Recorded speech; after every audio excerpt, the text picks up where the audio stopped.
Occasionally over the years I've had beautiful instruments that are absolutely unplayed from the 1930s, 1940s, and you don't know what their history is, but sometimes it's because they have a factory fault that nobody wants to play it because it's completely out of tune.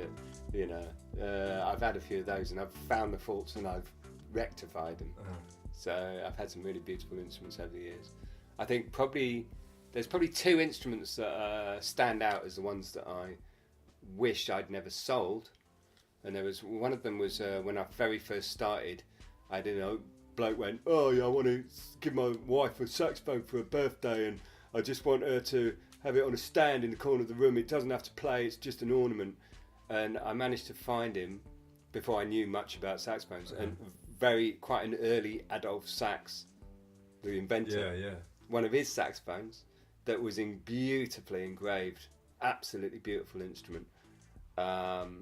And I lovingly gave this to this bloke who was paid 80 quid for it. I can't remember, it was years ago.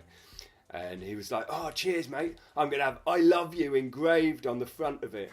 And I was just like, no way. Ruining this piece of history that's probably was actually, in hindsight, was probably worth 50 times what he paid for it. It was an early Adolphe sax, so it was probably worth a lot of money. That was a crime. So I saw the error of my ways there and realised that never sell anything that's of real worth to people who won't appreciate it. But the other thing I had was this, again, before I had the internet, before I knew about the internet, before I had a beautiful old Selmer saxophone that had all these gemstones on it. They were just like glass, it was purple glass all over it, and all these feather touch pieces were designed like feathers, and there's jewel on the front of it at the top. It was silver plated. Looked really interesting. It didn't look beautiful, but it looked very interesting. But I didn't think much of it, and I sold it. I remember selling it to an accountant in Nottingham years and years and years ago, and it was quite an early. It was like 1920s Selmer. But about 2 years ago, I was on the internet and I looked at the Selmer main website, and they had this one of their history pages. They have very few instruments, not many on the whole website. There's only like 20 instruments on the whole website. And I turned to this page and it was like 1928. This was made for an exhibition in Spain, the Grand Exhibition in Spain. It was a one-off, and I looked at it, and it was pretty much the same saxophone.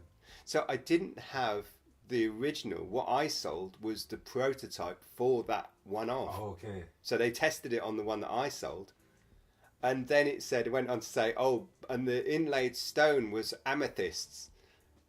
I thought it was glass or plastic. Flipping amethyst all over it. No way.